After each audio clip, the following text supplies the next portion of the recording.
Hi, I'm Jen Tackney. And I'm Jeff Tackney. And we're Team Tackney. Today, we are talking about the 5 mistakes to avoid when selling your home. Yep. What's number 1, Jen? Number 1 is hiring the wrong agent. How can hiring the wrong agent turn out poorly for sellers, Jeff? There's about 1,000 ways it can turn out poorly.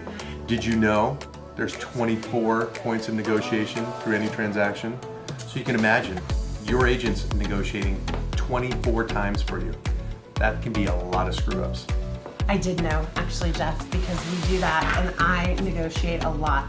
So I brought this as an example. This is actually the California RPA. So all of these pages are what you're gonna receive when a buyer offers on your home. So having an agent who actually knows this contract inside and out, knows the contingencies, knows the way that buyers can back out, knows the tricks buyers play, is extremely important. Yep. And this is an example of how big a file can get, and this file's still in progress. So you definitely want to hire the right agent. Absolutely, because it can cost you in the end if you don't. And the rest of the mistakes are all based on what could happen with the wrong agent. Yep. So mistake number 2, Jeff? Mistake number 2, pricing too high. And why is that a mistake? Or incorrect pricing. So pricing too high is a mistake because when you price too high, you won't have buyers within those search parameters. So a lot of times currently in this market, buyers are searching below what they're qualified for. We have some buyers who are qualified up to 1.5. They're not even buying at 1.5 because they said they have to eat. I mean, so there's that. So they stop their search at 1.2 typically because they know what, Jeff? What do they know? In today's market, that list price is not going to be what it sells for. So they want that room to negotiate with. And if you price too high, you're going to get rid of a whole lot of buyers that subconsciously think, hey, that's going to sell for 50 to 100,000 more than it's listed for. This morning I was texting a buyer. A new property came on the market at $1,090,000. They're qualified to 1.2. She doesn't even want to go see it because she doesn't want to get her hopes up. She thinks it's going to go for 1.25. So if she's only qualified to 1.2, she's not going to go see it. So that's why if your property's worth 1.25 and you price at 1.3, hoping or thinking that you're going to negotiate down, that's not today's market. That's the market in 1970, 80, 90, maybe even early 2000s. But in today's market, you price at market value or just a touch under, knowing that you're going to get multiple offers and it's going to bid up and sell for roughly about 10% over asking price is what my CPA client has kind of figured out. Yep. So that was the mistake number 2 to avoid, pricing too high. Pricing too high. Now, before we get to mistake number 3, remember to hit that like button and subscribe. Hit the like button below and subscribe. Mistake number 3, lack of effective marketing. Oh, the strategies that go into marketing a home. So what we would say lack of effective marketing would be saying, you know what, I want to list on a Friday and have the first showing start the following day or that day. That is not effective. No. Why isn't it effective, Jeff? Because typically you want to have a couple days prior to going live, so everybody that's at work who should be working on their computer, who's actually looking for houses to see that weekend, they have 2 to 3 days of time to see the home when they're making their plans for the weekend of the homes they're going to see. I'm a seller and I've decided to list my home with you, Team Tackney. Yes. What are you going to say to me and how you're going to market my home? What are we going to start with very first? The very first, as far as the marketing, the day we go live? Prior to the day we go live. Oh boy. This is a trick question I'm trying to get in. I'm gonna teach, you know?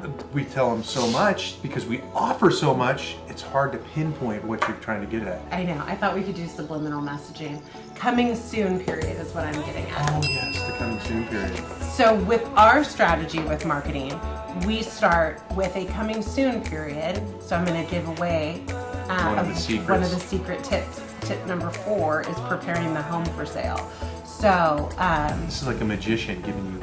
I know trick. I'm jumping ahead. Okay. In our marketing strategy, while the home is being prepared for sale, we'll start a coming soon. So the coming soon is a sign in the ground, flyers in the flyer box, always a pet peeve of mine. We must always have flyers in our flyer box. Don't you hate it driving by and seeing an empty flyer box? It's the worst. So flyers are in the flyer box, and the coming soon is on the MLS and the internet. Where that coming soon goes is to other agents and to legitimate buyers who are registered with all the multiple real estate sites like Zillow, Trulia, Realtor.com. All of those, The serious buyers. the serious buyers get the coming soon. So like Jeff said, when they're at the office, at their desk, they see the coming soon and they get excited, and we have the date when showings will start. Now when we're marketing the property, before we go live, what date do we make it active with all the photos, the 3D Matterport, the drone, the video, the extensive list of marketing we do is on typically what day of the week? Typically it's on a Tuesday. And when are the first showings? Friday evening or Saturday. Gives ample time for people to see it on the interweb before they actually get a chance to see it live.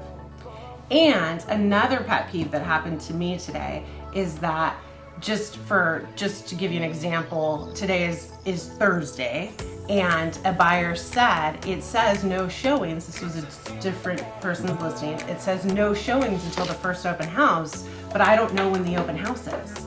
So I don't know what time it is on Saturday. I can't make arrangements. What if I get invited to a party, or my kid has soccer, or all of that stuff? That is a pet peeve of ours. At Team Tackney, we want our open houses also scheduled and done on that Tuesday. So Tuesday, people can make plans for the weekend and arrange their schedule around the open house. So that's part of our marketing strategy, is to make sure that you, seller, get the buyers, as many possible buyers on your property as possible to get you top dollar. So you want to make sure that the marketing is strategic And effective. So we have a lot of systems and procedures to make sure it is. Absolutely. And we're constantly setting record high numbers. Yes. This is exciting, Jeff. Very exciting. Very Yes. exciting. What's number 4? I already spoiled it. The 4th mistake to avoid while selling your home, not preparing your home properly for sale. I feel like we should put some pictures in of unprepared homes for sale. We're gonna do that. boy. We're gonna put that in this video. It's gonna be in It's there. like when the people of Walmart sell their homes. Whew. Sorry. We might not put that in there. Might have to do some editing on that, or we might not. We're live, folks. Is it Just true or kidding. true? We're So, not live. Jennifer, how can give us some examples of not preparing your home Some for examples. sale? And why is it important? Why is it important to prepare your home for sale? I blame HGTV. There are some very sweet people on there. Chip, Joanna, we love you. You're adorable. I'm probably going to drag Jeff to your farm Go somewhere. Magnolia Farms. Yes, we're going to drag him someday. We're going to have coffee. We'll take a picture. We'll put it on Can't Facebook. And we'll get lots and lots of likes. Oh, yeah. So, and Tarek and Christina, all of the flip or flop, all of that has made buyers, I feel, have less vision. So they're watching HGTV, and even though they're enjoying the process of hidden potential and what the house looks like, I feel like buyers today are expecting a completed project, and they don't want anything, and maybe they're just more realistic than the 1970s, 80s, and 90s buyers, where they don't want a ton of work to have to do. So preparing the home for sale is everything. You're gonna get $50,000 to $100,000 more dollars for your home by putting $5,000 to $10,000 in it.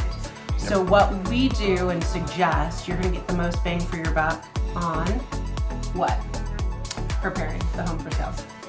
Most bang for your buck is either painting and flooring or staging. All three. Look Right. at that. I nailed it. All three. So fresh coat of paint, new flooring, and it does, yes, buyers like vinyl, but sometimes our sellers will just put in fresh carpet because it's fresh flooring. And instead of having blue carpet up the stairs at mom's house they're selling, it's now a beige carpet, and people don't immediately walk in those first 8 seconds and think, oh my gosh, this house needs so much work. Yep. It takes away that initial, oh my gosh, this house is so dated. Yep. And staging, and that doesn't always have to be a professional stager. It can just be putting away clutter. So you know how before we have a party, I just like to make our house look like no one lives there. So I'm just shoving stuff in drawers and hiding it, and you know, all of that.